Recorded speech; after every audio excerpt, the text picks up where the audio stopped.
Hello everyone, welcome to the Math Talk. By the end of this talk, we would have constructed two undrawable functions, which is what the talk is about. And on the way, we would have learned about topics such as limits, convergence, and basics of functions. So, to make sure we're all on the same page, we're going to need to talk a little about functions. Now, functions, in the most simplest sense, there are a bunch of instructions. You put in a number, a few operations are performed on it, and you get out a number. If you have a function, and the best way to understand it is to speak in English. For example, the function x plus 3 just means take the input, add 3 to it, and give out whatever number you get. And same for any complicated function, say f of x equal to sine x, right? Take the input and take the sine of it. So that way you can reduce any complicated function to simple English instructions. Now, functions, they also show some additional properties when you plot them. If you plot the output with the respective inputs, then you get shapes, and there are sites that do this, for example, Desmos, GeoGebra. And when you plot this, you can see certain features. For example, properties like differentiability, continuity will be visible when you plot the functions. This is a function of 2x plus 3, which is a straight line. Whereas this is the function of x squared, which is a parabola. Now that we're done with functions, we need to quickly dwell with the limits. This will not take much time and it's not going to be very detailed. Okay. A sequence of numbers, let's say there's a sequence of numbers and it converges to some value. We say that value is the limit of the sequence. For example, the sequence 1 by n, which is say 1 by 1, 1 by 2, 1 by 3, eventually it converges to 0 because when you go, each individual term becomes smaller and smaller. So that sequence converges to 0. The limit of the sequence 1 by n is 0. Two important limits, they are used a lot. Limit x tends to 0, a sequence that goes to 0. Basically, the x becomes really small. And limit x tends to infinity, where it becomes large. Now that we have understood functions and limits, we can start with convergence. Now, convergence in real numbers is something we have seen before. Real numbers can converge to some value. For example, I gave an example of the sequence 1 by n. 1 by 1, 1 by 2, 1 by 3, it all converges to 0. Same way, we say limit n tends to infinity, the sequence a by n converges to 8 if the following condition holds. Now, just like that, another way to look at it is to say, let's say the value is the difference between each term of the sequence and the value is converging to. If the difference between these two is becoming as small as we want, then we can say it converges. Now, to give you an idea of what I mean, let's take the sequence 1 by n. The sequence 1 by n converges to 0. Now let's say we use this definition. The distance between 1 by n and 0.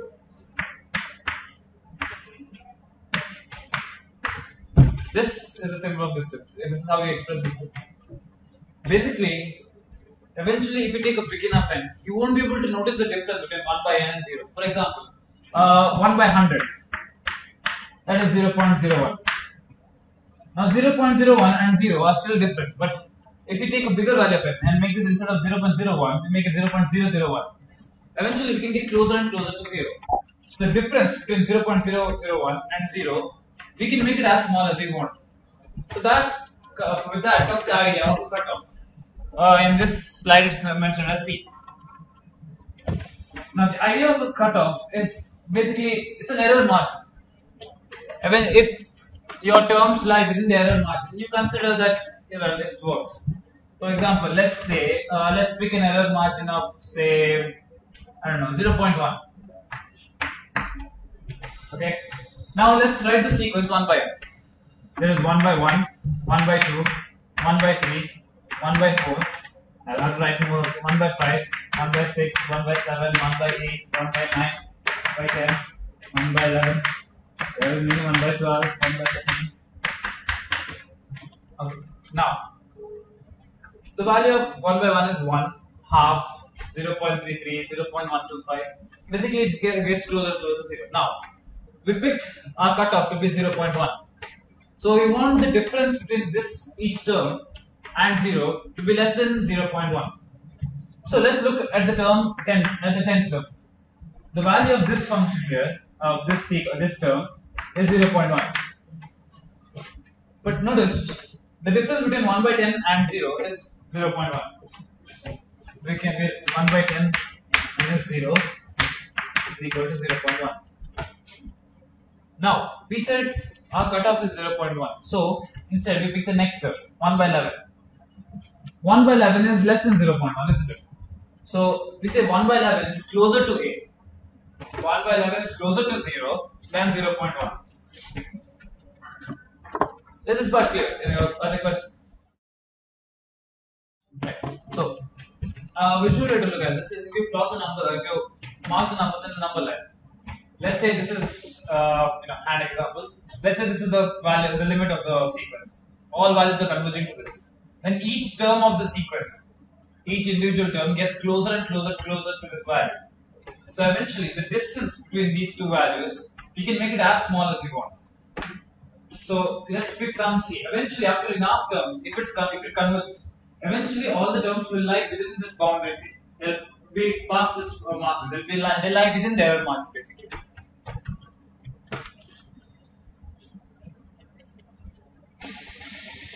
And that's why I need drawing. Now, we're done with the basics of it. So now we are going to go to theorems and some definitions. So yeah, let's begin. Okay. Now, when talking about convergence, we are going to define a certain type of convergence, and this is known as pointwise convergence. Why it's called pointwise convergence should be clear soon. Pointwise convergence basically means, okay, how about look at this now. A sequence of numbers can converge to some other number. So, similarly, a sequence of functions can converge to another function. So, how we deal with that in pointwise convergence is f of x is some function, but say f of 3, is this a function or is it a number? It's a number because f of 3 takes one very specific value. F of 3 is a number. Now keep that in mind. So here what we do is, this is basically similar to the sequence of real numbers converging. Here is sequence of functions converging. Let's take the function fn of x. Here fn of x, because there are two parameters, fn of x is equal to x by n. Now, what is f of x? According to the definition, f of x is limit n tending to infinity fn of x. So there will be limit n tending to infinity x by n. Now this basically means, well, n is becoming some very large number. So f of x, what do you get? X by n and then 0. F of x is 0. So this function, it converges to a constant 0 function. Now, what we do in pointwise convergence very specifically is, let's say this is some function, and then this is say f of 1, and say this is f of 2. This is f of 3, f of 4. Now what it does is, in the number line, it picks one value. We'll call this value some constant c. Okay, it can be anything like 1, 2, 3, but we'll take it 3 for now. Yeah? Right. Okay. So now when I defined fn of x as x by n, this is unrelated to this, but like when I defined fn of x as x by n, f of 1 is just x. f2 of x is equal to x by 2. So these all correspond to different curves. Same thing here. This is some other curve with we'll call this, let it be f1 of x, f2 of x, f3 of x, so on. Can you explain the same example? Fn of x is equal to x by n. Can you explain the same example? Alright, okay. We'll take the same example of fn of x is equal to x by n. So Now, when f is equal to 1, what will the graph look like? X by f. Yeah, just a straight line. When x is equal to 2, it will also be a straight line, but it will be, downward. F is equal to 3, f is equal to 4, 5, so on. Now, what in point was condition, what we do is we first choose some value on the number line. We'll call this c, and then we look upward. We'll see what value each of these function takes. Let's say this takes some value here. This takes another value here. Then instead of examining the function itself, we look at each of these points. Now this is a number. F of c is just a number. Okay. So we treat each of these as numbers and see how they converge. For example, we treat each of these as numbers and see if these numbers converge to something. Now let's see. We'll take x by n again. What is f1 of 3? 3. What is f2 of 3? Yeah, 3 by 2. f3 of 3. Yes, 3 by 3. Now eventually if you go to infinity, n tend to infinity, you will get f of 3 as 0. So here what we've done is look at each of the numbers and see if these converge to something. There is 3 by 2, 3 by 3 and 3 by 4, 3 by 5, so on. And then look at the numbers. If those converge, then we say, yeah, okay, good. Now, after that we have done it for C. What we do is we do it for some other C. I've done it for some C, let's pick some other C, C1. And we repeat this process. Like that, we do it for every C in the interval given to us. If it works for every C once we do it, then only we can claim if it's pointwise convergent or not. Now, there is one more definition to this. It's pretty much the same, but again, it talks more of distances. Yeah. Just like how in real numbers, the distance between any two values gets as small as we want. Again, there's the idea of cutoff. If, let's say, the distance, just like in real numbers, if, say, the error margin was about, 10 centimeter, and then all the terms are coming closer and closer and closer. Eventually, they'll cross the error margin. So we search for the term that crosses. We search for that term such that all terms after it are already inside the error margin. So, is that clear? I mean, I can explain. There's a better way to do that. But I'll show it to you. Okay. Now, these are the graphs that I just did. This is x of x.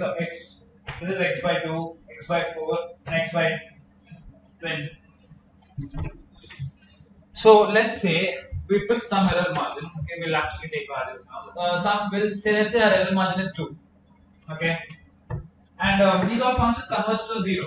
So f of x is equal to 0. They are all converging to this function. So you want the distance to be less than 2. This one in itself is 2. So we look at x first. Y is equal to x, and then you see that when you take the error margin is 2, only these many values follow the error margin. Everything after that is out of the error margin. So instead, what we try is, instead of doing x by 1, we do x by 2. We are basically bending the graph curve. So this blue line is x by 2. So now you look at the error margin of 2. Now more number of terms are inside the error margin. There are still a lot of them out, but more number of them are inside. So then we try for x by 8. X by 4.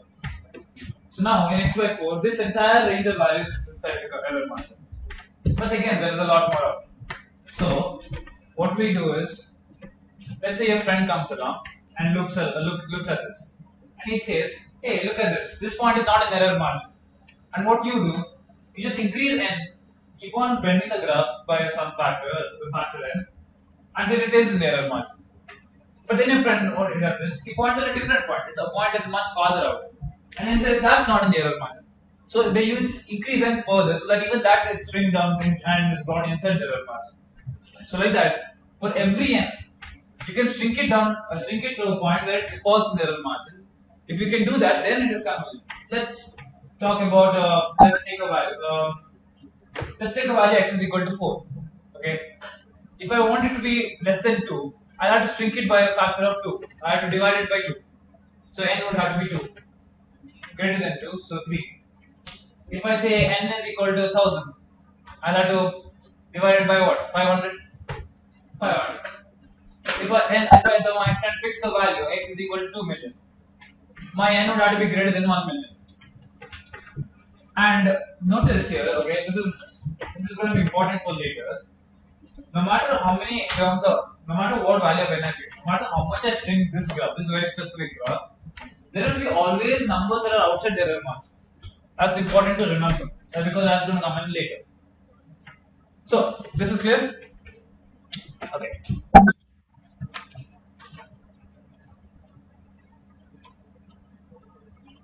So, problems.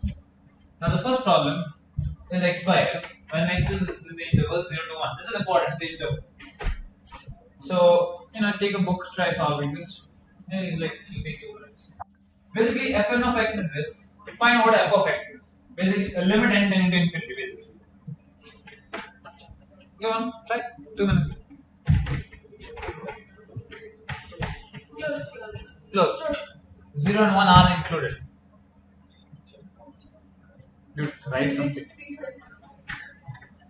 Okay.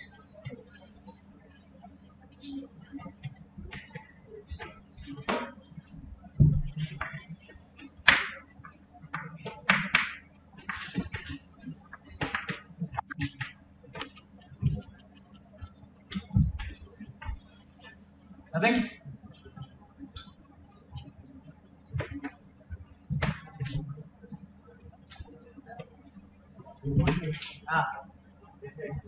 If x equals 1 is 1, if x not equals Because otherwise, then it's 0. Okay, that is correct. So this, the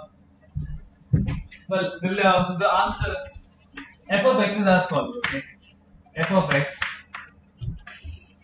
when x is 1, it will be 1 when x is equal to 1. When x is anywhere between 0 and 1, it will be 0.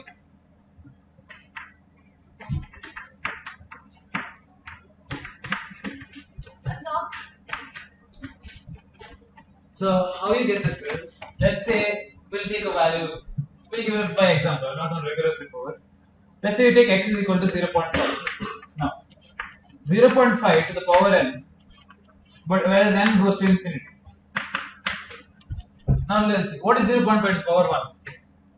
Half to the power 1. Half to the power 2. Half to the power 3.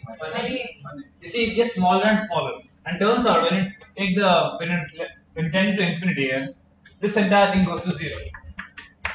And it's not just true for half, it's true for any value from 0 to from 0 to 1 minus 1 x, not counting 1. But when it is 1, limit n tending to infinity, 1 to the power n. What is 1 to the power 1? 1 to the power 2. So that it's a constant sequence. So if you tend n to infinity, you will still get the result as 1. So that way, this function is 1 when x is 1 and 0 when x is, take other values and then go. Graphically, you can see this too, because this is a graph of x squared, x to the power 4, x to the power 6, x to the power 20. The higher powers, they have less space to turn. X to the power anything, when x becomes 1, it has to reach 1. So they'll try to squeeze into this area, and eventually, as you take the limiting case, when x with the n tends to infinity, it will just become discontinuous. Notice this function is discontinuous. When all these values, it will take over, it will output 0. But as soon as it hits 1, it goes to 1. There is no continuity there. There's a sudden break, and that's one of the lessons there. Notice here, x to the power 1, is it continuous or discontinuous? Is there a break in it? No. X power 2? No. X cube? No. Yeah, exactly. So, x power n, okay. Basically, if you take n as any finite value, say x power 4, x power 80, x power 300, all these functions are continuous. But as soon as you take the limit of this, we get a discontinuous function. That's one key lesson here. The limit of a sequence of continuous function can be discontinuous. That is the takeaway here. This is the second problem. Now, it looks complicated. It isn't that complicated. And write it down. You can solve it later because I will solve it. This function is basically it's an infinite. It's a GP. So don't worry about it. This function, when you solve it, you get this f of x. When you limit n tends to infinity.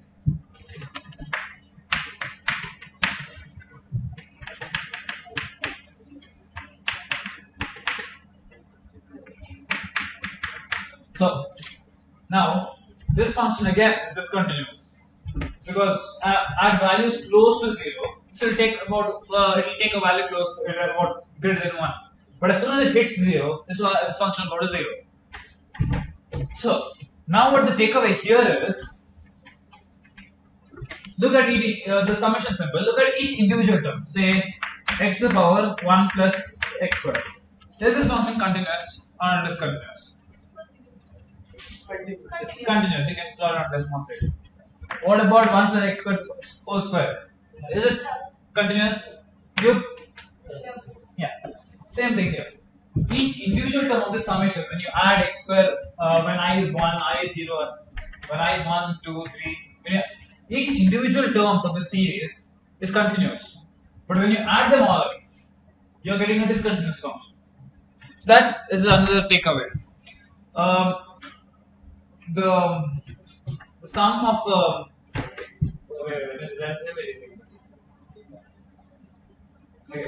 the limiting sum of a series of functions can be discontinuous. A series of continuous function can be discontinuous. Basically, if you add enough continuous functions, you can get a discontinuous function. And this we did all of this. Okay. Now that we're done with that, we're going to. So we talked about pointwise convergence and we showed the problem. We did some problems. Now, when in pointwise convergence, we came up with things like continuous functions can converge to discontinuous functions. When you add continuous functions, you can sometimes get discontinuous functions if you add them in the limit. So to go around that, we have come up with another type of convergence, uniform convergence.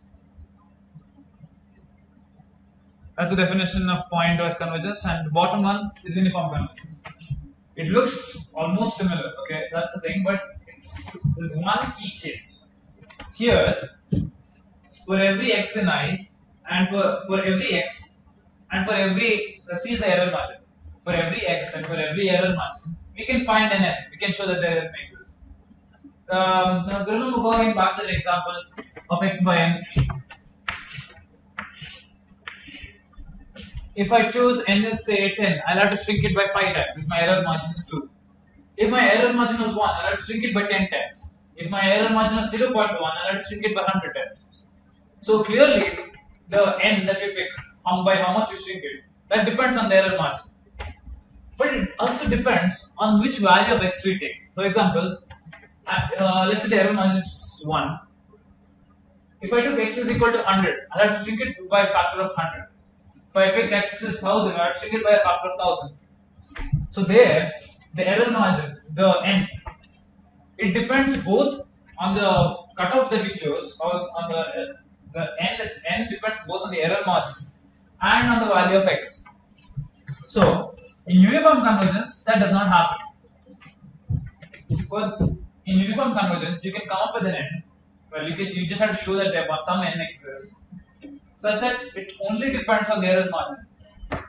Now, you saw the example of x by n. What about the example, say f of x, fn of x is equal to 1 by n. Now, before you actually solve it, just look at this function and tell me, if I have to come up with a cutoff of this, will it depend on x? Any reasoning? Yes, that's the correct reason. There's no x in the function itself. Why would it depend on x? So this is basically a bunch of real numbers. We can treat it as real numbers. Yeah, but let's do one more example. What about the function fn of x sine x by n? Now tell me, will the cutoff depend on n? Depend on x?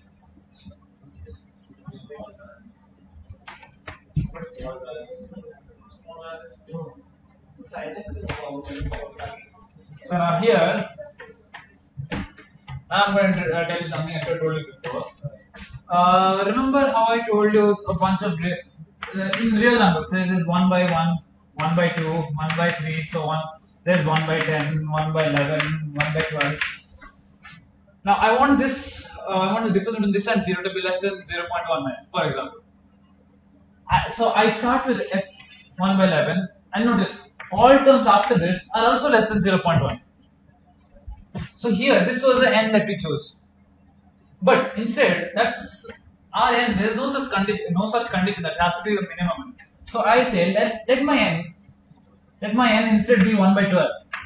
I mean, sure, 1 by 11 is also less than 0.1, but let me pick 1 by 12. Are all terms after this still less than 0.1? Yeah. So the condition is still satisfied. So the n that we pick doesn't have to be the minimum n. You can just pick some n.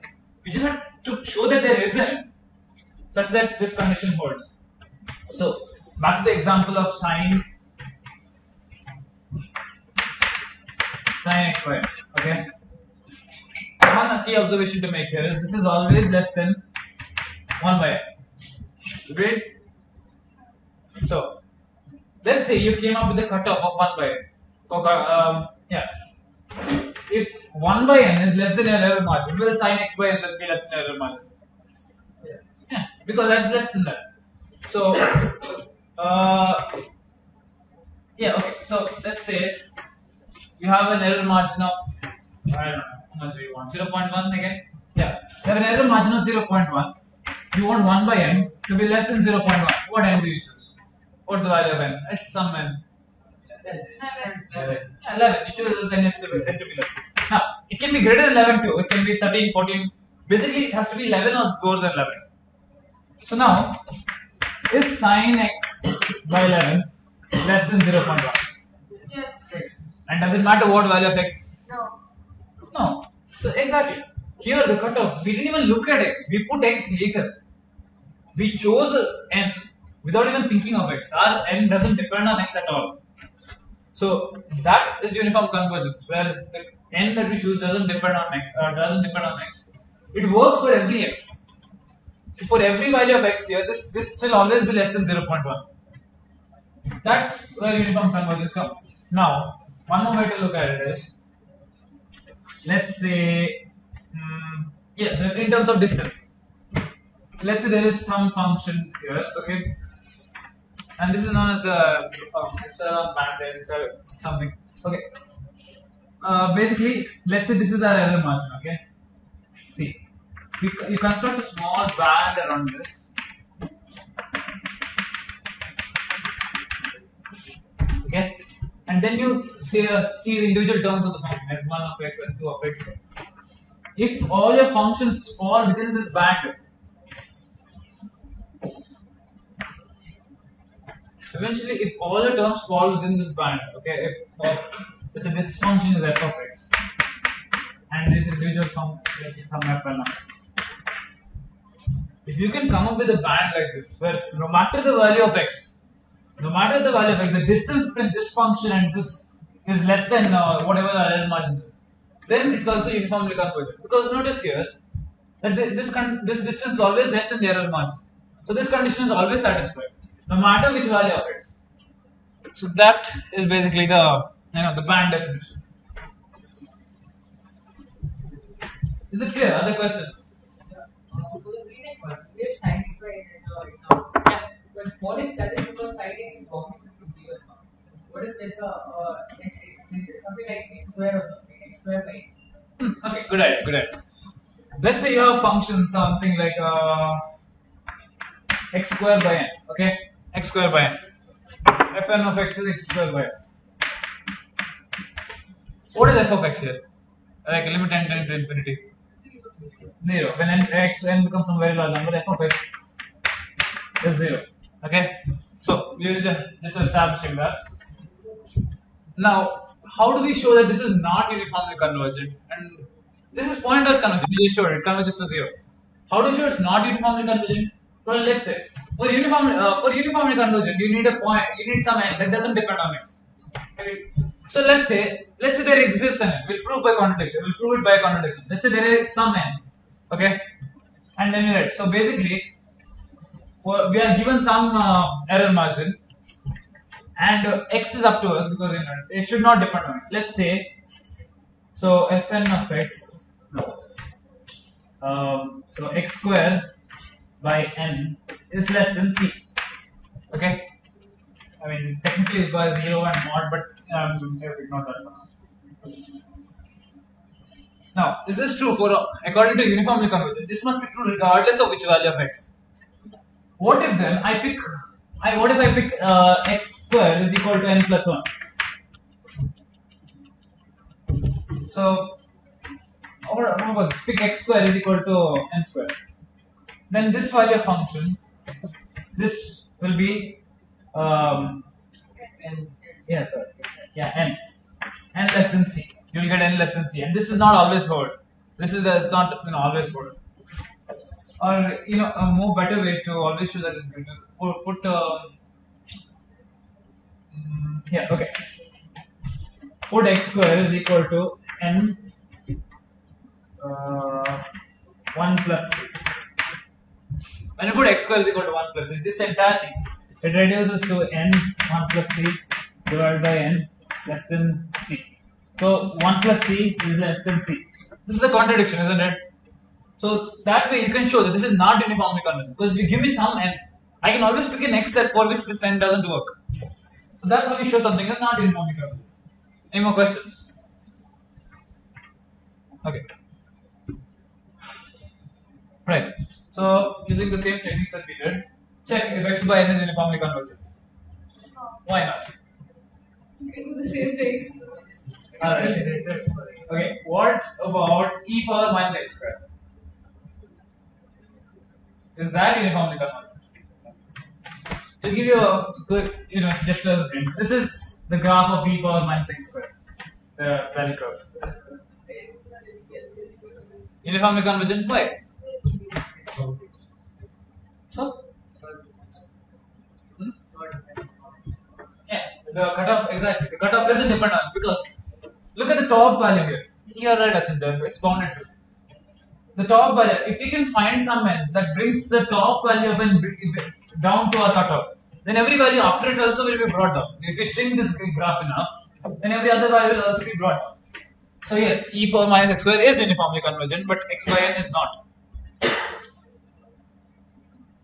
Okay, so now we are going to start discussing theorems. There will be like 2-3 of them, so don't worry. And they're easy to remember. And as Rob. In fact, f of x will be equal to e power minus x square. So the difference will be the same. That means The e power minus x. e power minus x square. There is no increase. Therefore, f of x will be just e power minus x square x, right? Oh, okay. This is a letter on the slide. This is a by n somewhere. There's a by e power minus x square whole by n. Okay, I forgot to. Otherwise, it will be very Yeah. The difference will be the same. Got it. Okay, yeah. This is a famous quote by Robert Ho, and it was given. Roger Ho, and it was given to me by SP sir. So, theorem 1. Okay. This is actually an obvious one. It just looked. If a sequence of functions is uniformly convergent, then it is also pointers convergent. What is the condition for something to be uniformly convergent? There must be a cutoff.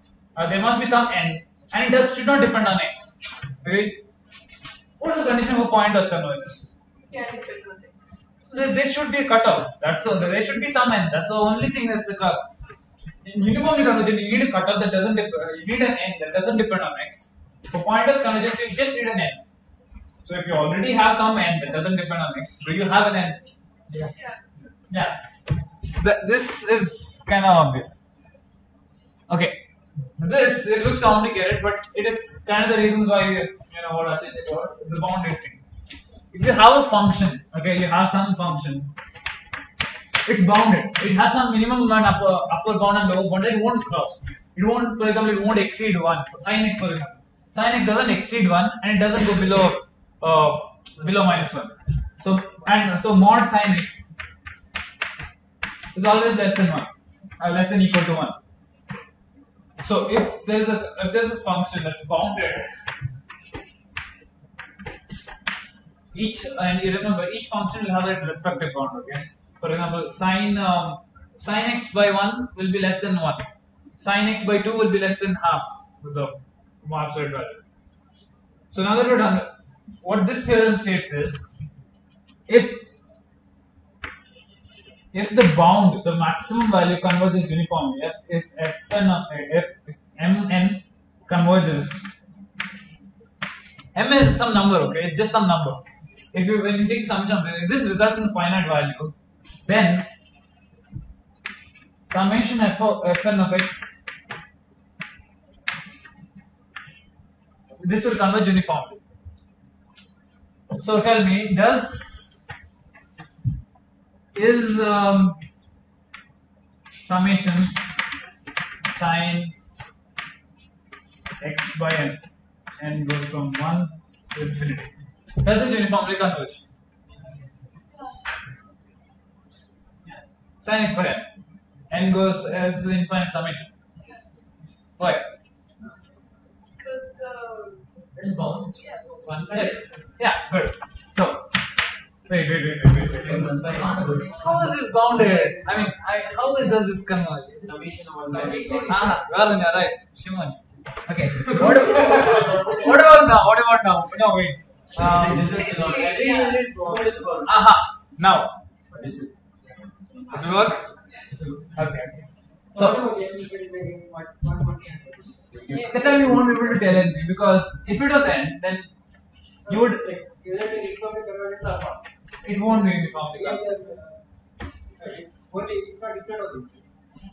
Yeah, there might be some. There are usually some other ways of proving it's uniformly convergent. For example, the cutoff method. This is a theorem as kind of a shortcut. There's a cutoff method. That's the the original one.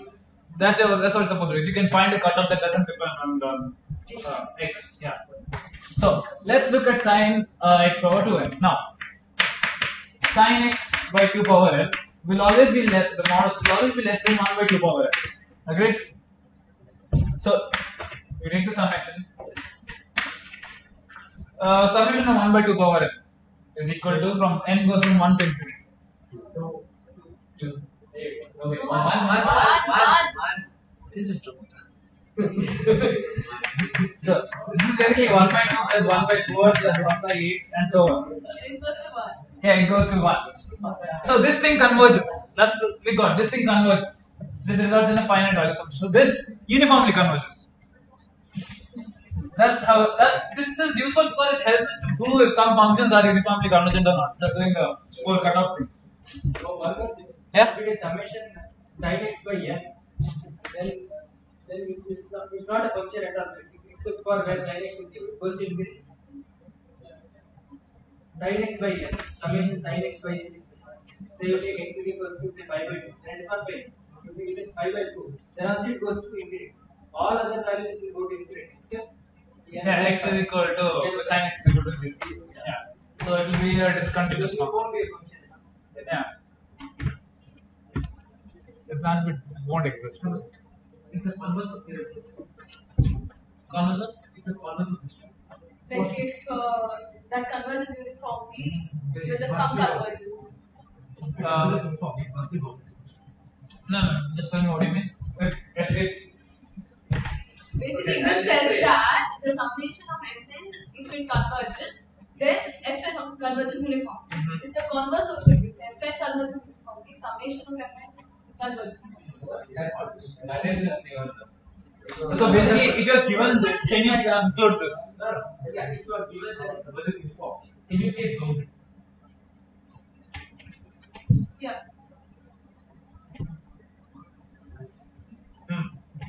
Okay, wait, let me think. What about a function or something like this? If this converges. But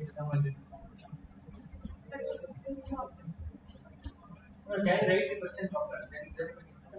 Okay. Well, what exactly? So basically, given summation fn of x from 1 to infinity converges uniformly. then can we say, is it possible to find, does there exist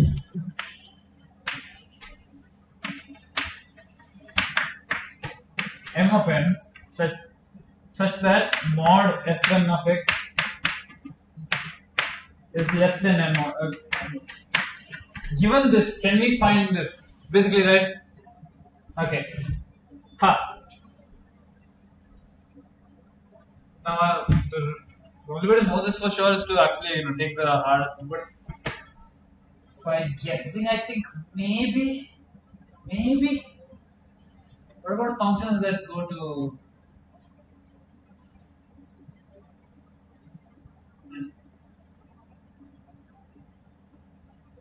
No, wait. What about functions that are like tan inverse? Sorry. First you have tan x plus 1 by n. Okay, tan x plus 1 by n is not necessarily bounded, is it? It is. No, it isn't bounded, but in pi by. But notice if I Sum is not. I don't think sum is not. Is it some problem? no, this uniformly converges. No, it doesn't. You have to sound so Offended by it. Okay, what about? Yeah, I'll have to get back to you. I'm not worried. I think that will be true, I guess. Summation converges, right? Which means that fn of x after a certain stage it should be 0, right? It should go to 0. It's same as xn tending to some xn converges. After some stage the value should go to 0. Right? But this that kind of is like. yeah. I think it will hold right. Yeah, because see, if you wanted to say summation n goes from 1 to infinity, it's the same as writing summation goes from 1 I goes from 1 to n. Same as writing summation 1 to n minus 1 plus whatever the value of n, fn plus f of fn. No. Basically, one term of summation we are removing. So limit n tending to infinity. These two will technically be the same thing. Okay, there's a recursive way of saying that, and you can't just say that, but yeah, basically these two will be the same thing. So this value has to go to 0. Is that clear? Should I explain why? But I don't think it's true for all n. Initially, you take f1 of x to be nx, f2 of x to be minus nx, and then f3 of x to after that we take to be some sin x by n.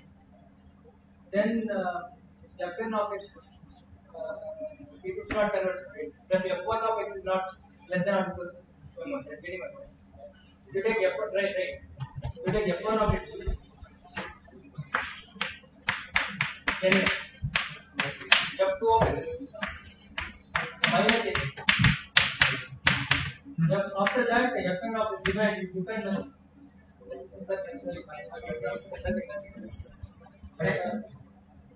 How would x, sorry, f1 of x is just x.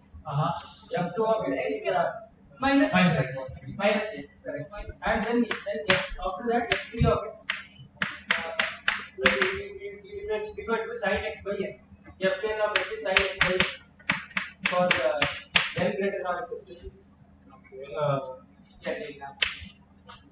The summation will convert it. This looks quite. n square, you make it n square. Fn of x is sin x by n square. 2 power. 2 power n. No problem. Yeah, now this will convert it. Yeah, it will uniformly And convert. But this is this first uniform two functions do not obey the But bounds. first function doesn't know. So after certain stage it will be valid.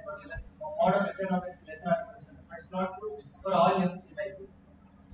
Yeah, that's You'll find some method of x that is good. Some, yeah. yeah. I suppose that's a valid answer.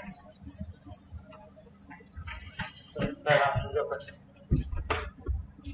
Now, yeah. This you can. I'm not gonna prove this, but there's a way to prove this, but it's easy. You can try it at home.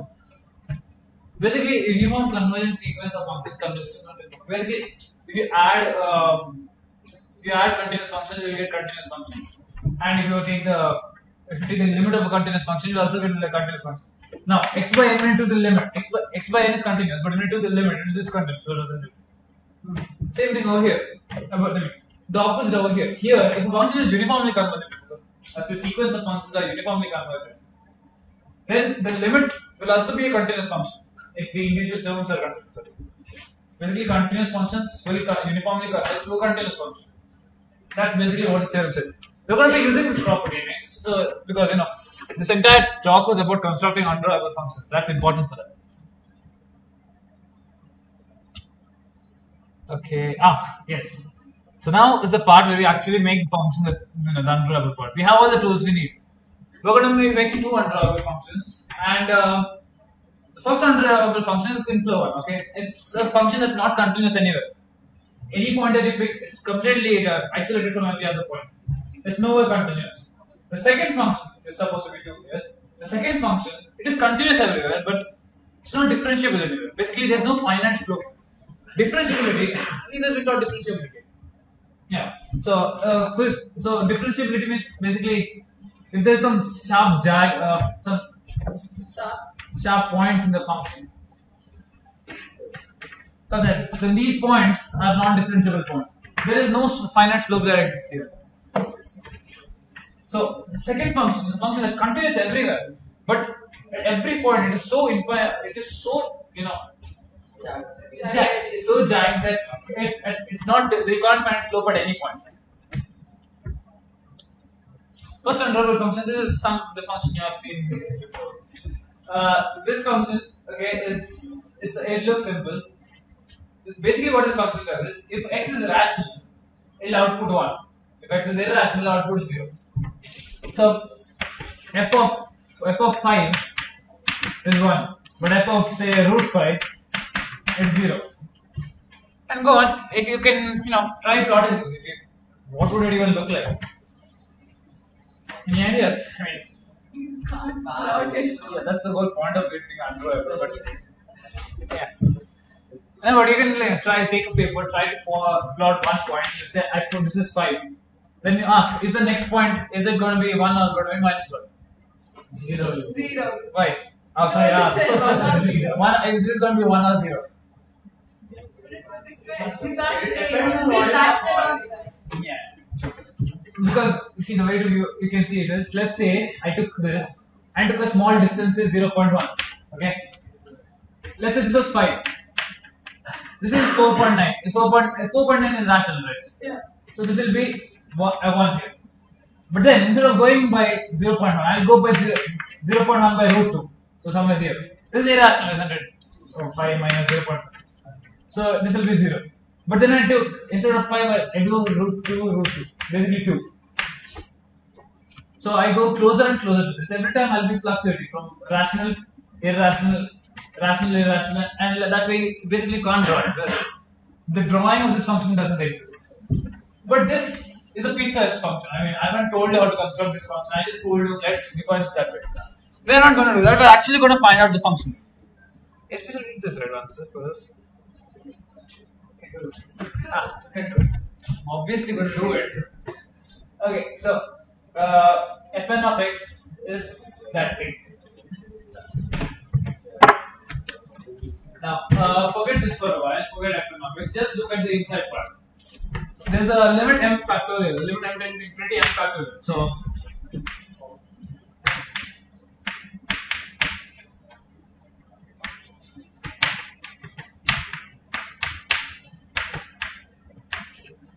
why m factorial? Be clear, okay?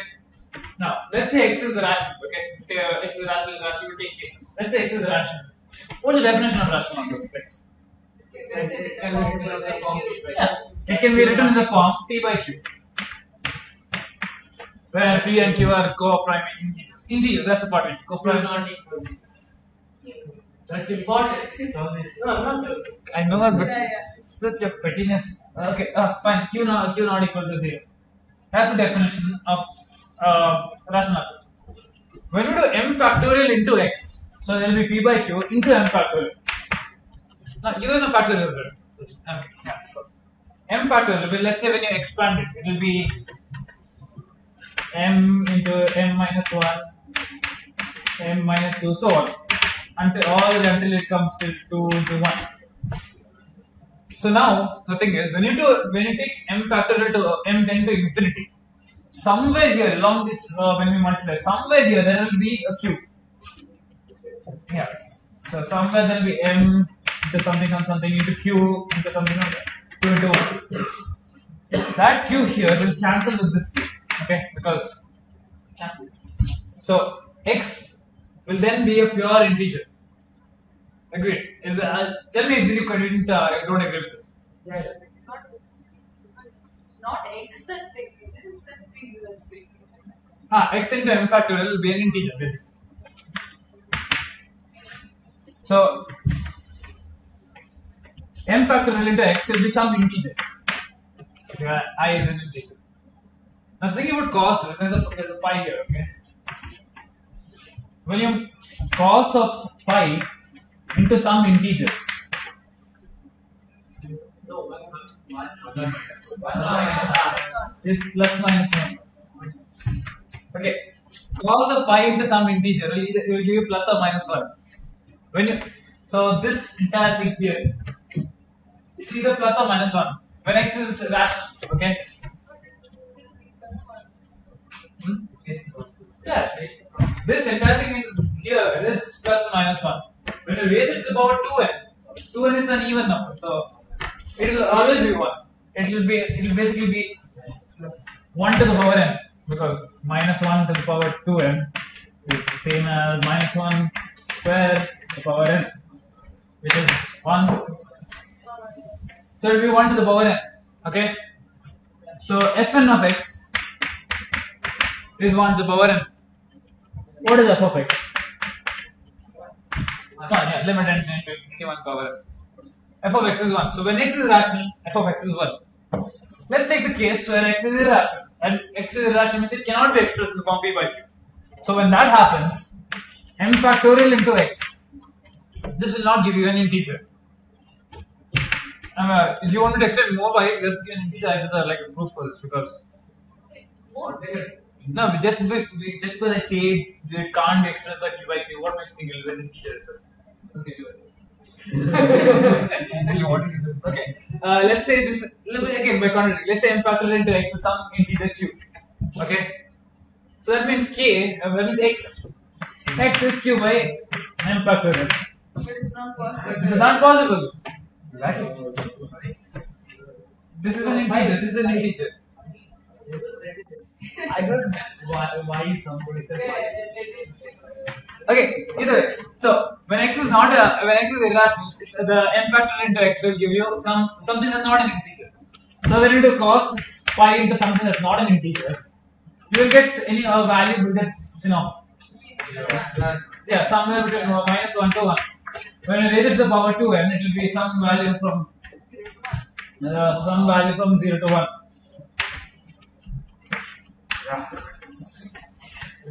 It will be somewhere from 0 to 1. Okay? 0 to 1 to the power n. 1 not included. Okay? And remember we did this on the exam. So fn of x is some value, we call it c, to the power n. Okay? C is from 0 to 1. Can it be 0? Not including 1. Can it be 0 though? 2 pi. Why not 2? Half. Can it be half? It's fine. We will remove it. We will remove 0. Okay. Excluding 1 and 0. Okay. When you raise this to the power 2n.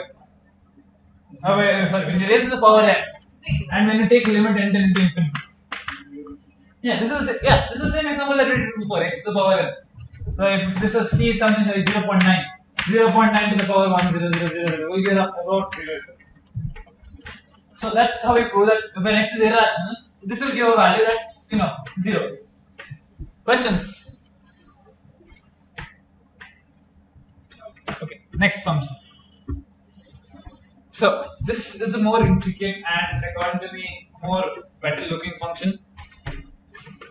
This is going to take some steps. Okay. So again, non-differentiability. Simplest non-differentiable function, mod x. Mod x is not differentiable at 0. Here it has a slope of -1. Here it has a slope of +1. But at 0, it doesn't have a finite slope. It's non-differentiable at 0. And the thing is, at some conditions are right, you can even add points that are non-differentiable together. For example, this is the function. This is the graph of mod x. Well, this is the graph of mod x minus 1. Basically shifted to the right by 1 unit. When I add mod x and mod x plus 1, what I get is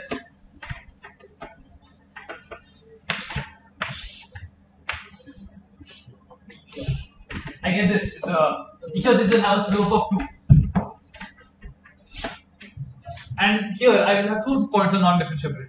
So one way to generate additional points of non-differentiability is to add 2 non-differentiable functions where the points of non-differentiability are in different places. I can't add mod x and mod x together and expect to get 2 different non-differentiable points. So, okay. Now our goal, okay, supposed to be every year, is to have a point is to have a function that's non-differentiable at every point. We want it to have infinitely many non-differentiable points for any given interval. So we start. Now this might seem just like a bunch of instructions, or procedure, but you'll have to follow, that bear with me here. We'll define g of x as mod x, but only in the interval -1 to 1. So that means g of x is basically this. Only from -1 to 1. Everything else it doesn't exist. It only exists from -1 to 1. Now, we don't want it to just not exist anywhere else, so we'll do g of x plus 2 is g of x. So we get this function. Basically, g of 3 same as g of 1. G of g of 2.5 same as g of 0.5. So basically, we're repeating this mod x throughout the x-axis, and then we get g of x. Then we define fn of x as g n times x. When we do n times x, what we're doing is we are basically compressing the whole thing by a factor of n. So this is g of 5x. I mean, this height is 1, value is extended, so you can see. So is that part clear? Yeah. Now the thing is, one observation I have to make. It's not particularly needed, but it's better to make. For any value n, fn of x will have 2n minus 1 non-differentiable points in the interval -1 to 1. Okay. So look at it. This is 5. So this has 1 point. It has 1 point here. 2, 3, 4, 5, 6, 7, 8, 9. Which is as expected. 2n minus 1, 10 minus 1, 9 points. So between the interval -1 to 1, there are 9 non-differentiable points. That's just gonna, it's just to keep in mind, because the next part of the function that we're going to see, it tells you how many non-differentiable points there are. Okay, so we want to come up with more different non-differentiable points. So you might think, let's just add them. We'll add g of 1 of x, g of 2 of x, g of 3 of x. But the thing is, you remember how I told when you add mod x plus 1, you got this function. This had a slope of 2. This had a slope of 2, this had a slope of 0. But the thing is, if I keep adding mod x plus 1 plus mod x plus 2 plus mod x plus 3, so on. Let's say at x is equal to 1. We'll choose at x is equal to 1. This will be 0, this will be 1, this will be 2, this will be 3, this will be 4. 1 plus 2 plus 3 plus 4. This will quickly blow up to infinity basically. Questions? Okay. So we can't just normally add it. That's not going to work. It's just going to give infinity as the answer. When we do not want that. So in mathematics, what we do is one way to make a regular series converge is we give a weight to each of the series. A weight. So look at this. 3 plus 3 plus 3 plus 3. Just some one sequence when you add it up. It's going to give an infinity. But if you do 3 plus 3 by 2 plus 3 by 4 plus 3 by 8 plus 3 by 16. This entirely, when you take 3 common out, it's basically 1 plus 1 by 2 plus 1 by 4 plus 1 by 8. It's basically 3 into 2. So by adding a weight, we have made a series that series sequence. Before it is to converge to infinity, after adding a weight, it's converging to 6. It's a finite value. So we do the same thing and in this function. When we take summation, we add a weight to each of those.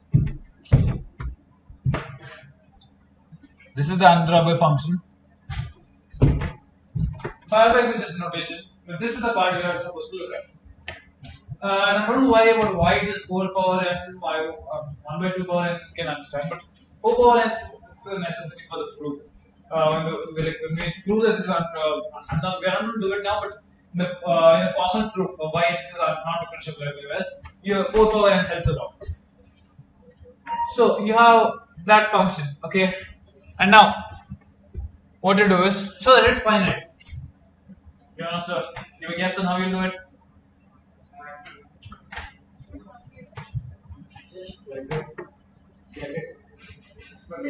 What? Okay, tell me what is g of 4 power n of 0.1? What is here? That differentiable. Yeah, the repeated mod x. So this is compressed by a factor 4 power n.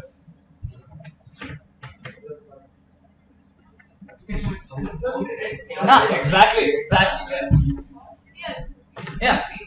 Yeah, this thing, phi of x, okay, that entire thing is always less than or equal to summation 1 by 2 to the power n.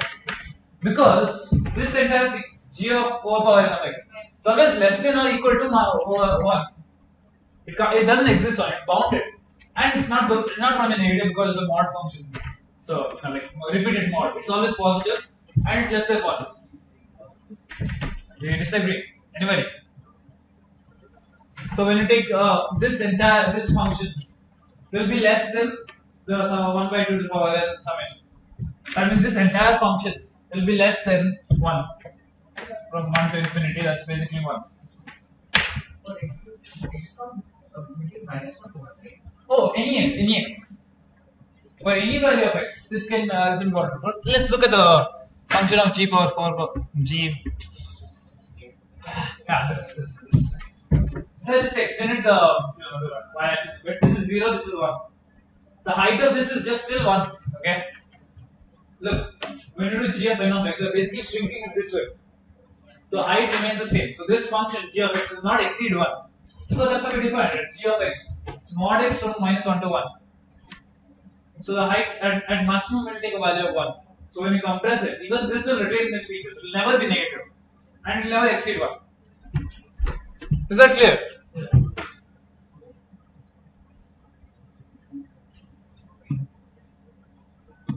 Yeah.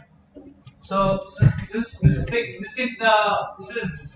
less than or equal to 1 and greater than 0, phi of x is it is greater than or equal to 0 and is less than or equal to 1.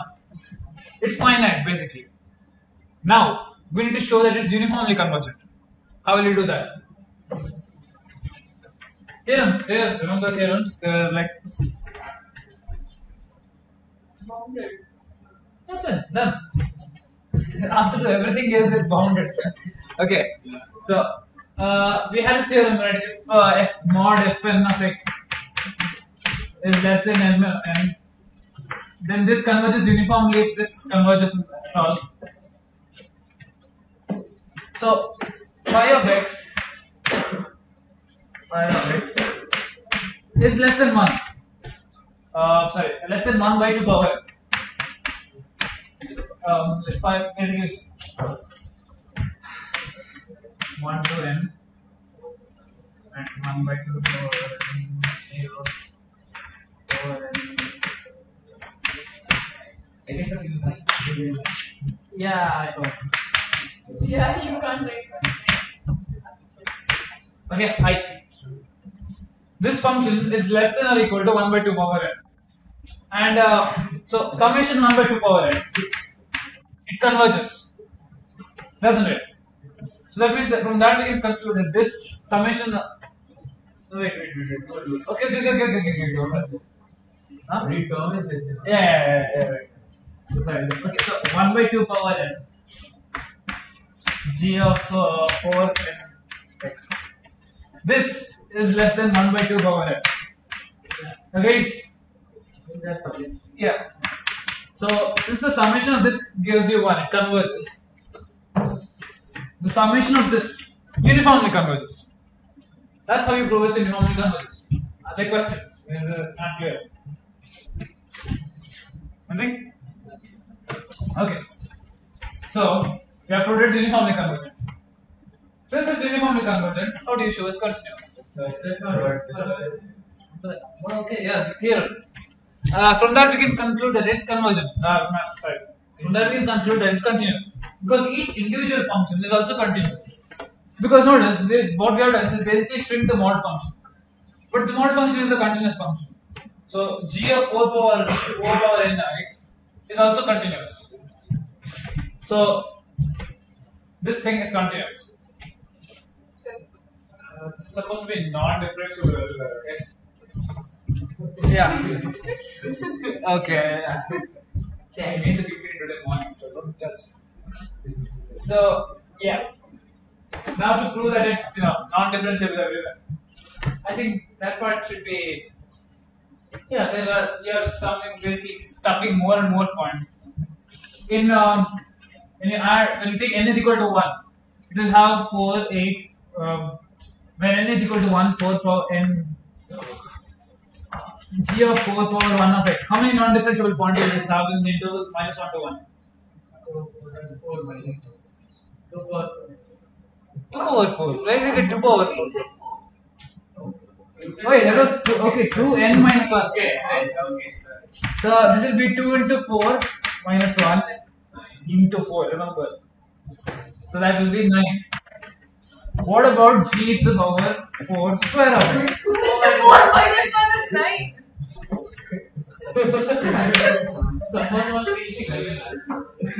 Okay, 4 square. That will be 16, 32, 31. And similarly we can do. So notice that immediately, just from going 1 to 2, we have from 7 points, 31 points of added. So we have a total of like 38 points. Maximum 38 points, it must have might overlap. So you can start to see why when we go to higher and higher values, the number of non-differentiable points grows exponentially. So eventually, when it is a limiting case, every point in that interval will be non-differentiable. To show it requires a long proof, but you have to know how long. Just look at the more intuitive version. What is 4 power n versus n? There is something. See, no, the thing is, 4 power. I tried to actually with n of x, but proving it is not possible. It's like not possible. Proving it is really hard, and I wasn't able to prove that. Still non-differentiable. When you do 4 power n, there's an easy way because, like, see, the property of g of x is g of x plus 2 is g of x plus 2 is g of x. That's how we define it. So basically, g of x plus any even number is g of x. This property. That's why we use 4 power n there, because 4 power n and half will together give an even number. So I think we're done. Since we can't add up infinitely many times, so I've done it on Desmos for the first 4 terms. Okay, it doesn't actually look like that because that's basically because Desmos can't plot it. It's that complicated, and that takes like 10 minutes just to submit a result. Just be a black screen to that. But if you just take the first term, basically just g of 4 power. When you take the first term, this is g of 4 power 4x. G of 4x. So there should be what 7 terms. 1, 2, 3, 4, 5, 6, 7. Yeah, there are 7 non-differentiable points. This is when you do summation 1 and 2. So basically g of 4x plus g of 16x. This is by 2 because half. One entire thing will be half. Okay. I have changed. I have tweaked the values a little. This thing is less than this less than 3. Okay, instead of being less than 1. So it's easier to see. When you do 3, you immediately start to see how many points are non-differentiable. Ignore this. Just look at the middle part. There's 1 point here. There are lots of non-differentiable points. And when you do 4, Desmos breaks. So you start to see when you take the summation to infinity how the non-differentiable points add up infinitely, exponential. These are just what we learned. Questions? By the epsilon is just a fancy way of writing C. That was basically the error margin. That's that. That's the theorem 1, theorem 2. Did I miss 3? Yes. Ah, okay. Right. Big thanks to SP. Yep. That's about it. And we're done. That's I made that. Thank you very much, everyone. I had to come with the name. 2. The first one didn't work that great. Okay, so basically I didn't copy it from the internet. Okay. So yeah, that's pretty much it. We're done. Dhanyawadalu.